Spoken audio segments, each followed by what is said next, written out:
We're halfway through the 2025 NBA season, which has exposed quite a bit about some things that were up in the air a few months ago, and one of the most exciting things to see play out every season is how the rookie class will develop as the year progresses. This year's class came in labeled as pretty underwhelming as a group, and I'm not going to lie, they're struggling to beat those allegations, which kind of brings us to the topic of today's video. Today we'll be grading each of the top 10 picks from the 2024 NBA draft halfway through their rookie seasons, based around how they are performing, the opportunities they are getting, and then comparing that to how early they were drafted, to judge the degree to which they are returning on that investment. Before we start though, I want to thank Prize Picks for sponsoring today's video. Prize Picks is the most fun and easy way to play daily fantasy sports and have a chance to win up to 100 times your entries. It's so easy to get involved as well. You just select 2 or more players, pick more or less on their projected stats, and place your entry. It's that simple. While we're all basketball fans here, of course, they offer pretty much any sport you can think of, having them available to choose from and play. So there are so many different ways to play, and the potential combinations you can put together are unbelievable. Prize Picks also offers a ton of specialty promos such as Taco Tuesday and plenty of specialty free spaces for big matchups that come throughout the year, so you won't want to miss out on the chance to take advantage of those. For this week's entry, I'm going with Jared Goff to throw over 250 passing yards in his game this week.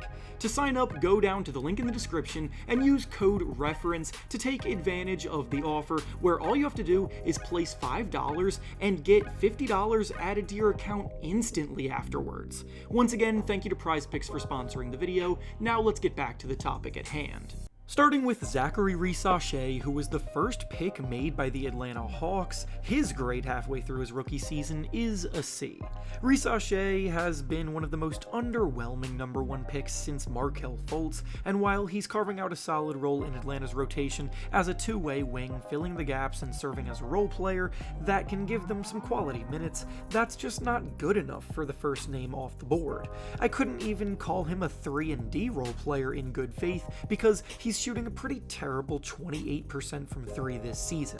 Risacher uses his size and length to provide some quality versatile defense, and he cuts well off the ball to benefit from the creation of point guard Trae Young, but he's far from living up to the hype of a number 1 pick. Next up is second pick Alex Sarr of the Washington Wizards, and his midseason grade is a B-.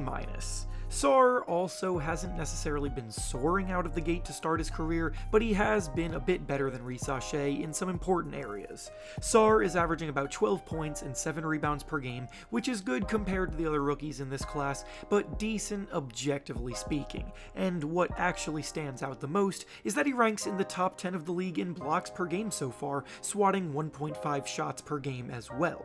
Sarr is working hard on becoming a reliable stretch big man, taking 5 threes per game, and he makes them at about a 32% clip, which is slightly below league average, but it's at least promising to see that he's working hard at that part of the game, and overall, he may not be a star in the making, but he does seem to be a valuable defensive presence already, with room to grow on the offensive side of things. Next up is third pick Reed Shepard of the Houston Rockets, and his midseason grade is a D.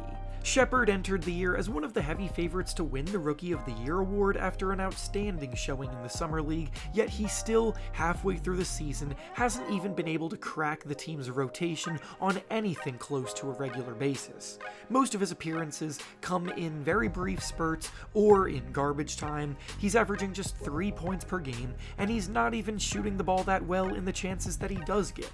Obviously, in situations like this, you have to take things with a grain of salt and not draw too many decisive conclusions from it, but it is definitely baffling that a team would use a top 3 pick on a player that they didn't even plan on using this year. Next up is fourth pick Stefan Castle of the San Antonio Spurs, and his midseason grade is a B+. Castle's rookie season has had plenty of ups and downs, but compared to the rest of this year's class, he's somehow been one of the most consistent contributors from the start of the year to now. Castle is already an outstanding perimeter defender, consistently matching up with the opposing team's best player and causing havoc. He's looking more and more comfortable on the ball attacking the basket, and his explosiveness as a weapon the Spurs have been putting to use a ton, both on and off the ball. He definitely needs to continue working on his three-point shot, because making 26% from deep is just not going to cut it, but he's a competitor that plays hard every second he's on the court and does whatever is asked of him by the coaching staff, so he's definitely in Rookie of the Year conversations. Next up is 5th pick Ron Holland of the Detroit Pistons, and his midseason grade is a C-. Holland came to the league from the G League Ignite program, drafted because of his skills as a scoring threat with elite athleticism, and while that may be what he can still be in theory down the line, he is still very raw and a long way from producing in that kind of role in the NBA.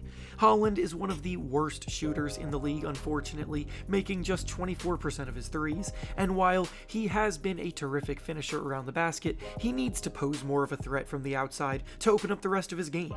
Defensively, he's been competing pretty hard in the minutes that he gets, so definitely not going to fault him for lack of work ethic or effort, but for right now, he has quite a bit to go overall. Next up is 6th pick Tejan Solon of the Charlotte Hornets, and his midseason grade is a D-. Solon was always going to be a project of a pick that needs time to settle into the NBA, so I'm by no means calling him a bust right now, because he has had a few promising flashes here and there that could blossom over time with more experience, but that doesn't mean that he warrants a good grade for what he's shown overall to this point. Solon's offensive game is mostly a liability right now, shooting the ball 31% from the field and 28% from 3, and while he has been providing some value on the defensive side of things with his strength and agility at 6'9", he's been cratering the team's offense way too much to warrant any kind of praise further. Next up is 7th pick Donovan Kingan of the Portland Trail Blazers, and his midseason grade is a B. Kingan is currently playing the backup center role behind DeAndre Ayton on the team, but he is definitely making a strong push to potentially take that starting job in the near future. Offensively, he doesn't try to do too much, letting things come to him, putting up 6 points per game, but his work on the glass and on defense, while playing limited minutes, is already genuinely impressive stuff. He's grabbing 6.5 rebounds per game, while blocking 1.5 shots per game, ranking in the top 10 of the league in blocks per game too, while playing just 17 minutes per game, and on a per minute basis, that makes him one of the best block per minute rates in the whole league, so over time, he's going to absolutely be an outstanding defensive center. Next up is 8th pick Rob Dillingham of the Minnesota Timberwolves, and his midseason grade is a B-.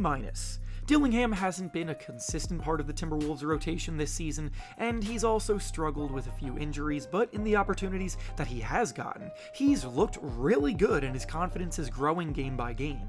On the season, he's only averaging 5 points, but he is shooting 50% from the field and 48% from 3, and over his last 3 games, he's been playing more minutes off the bench, being given more chances to be featured in the offense. He's such a crafty and skillful ball handler that his ability to get to his spots with ease and get his shot off should definitely become a valuable asset to the team down the line, and for now, he's making the most of being a rookie on a pretty good team.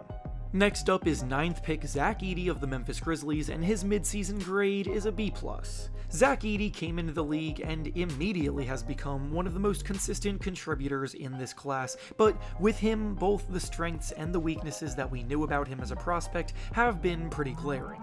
Inside, he has been unstoppable when he gets a chance to post up and score around the basket, and he absorbs a ton of rebounds in his minutes too, but the Grizzlies haven't been able to fully trust playing him anything more than 20 minutes a night, because defensively, his slow-footedness makes him susceptible to being taken advantage of, but he's putting up a respectable 9 points and 7 rebounds per game, blocking a shot a night as well, making him one of the better players in the class at the moment. And finally, last up is 10th pick Cody Williams of the Utah Jazz, and the grade here is an F. I don't want to make any strong declarations this early into someone's career, but Cody is not doing much to dispel the rumblings about him only being drafted in the lottery because of the fact that Jalen Williams of the Thunder is his brother. Cody has been pretty bad in every facet of the game, and there's no sugarcoating his struggles across the board. He's one of the least efficient players in the entire NBA amongst those playing over 20 minutes a night. He's putting up just 3 points a game, and defensively, he has a long way to go before he's a plus on that end of the floor. And with that being said, that's all I have for you today. Make sure to like the video, subscribe to the channel, and comment down below what you think about the rookie so far. Thanks for watching, and I'll see you all next time.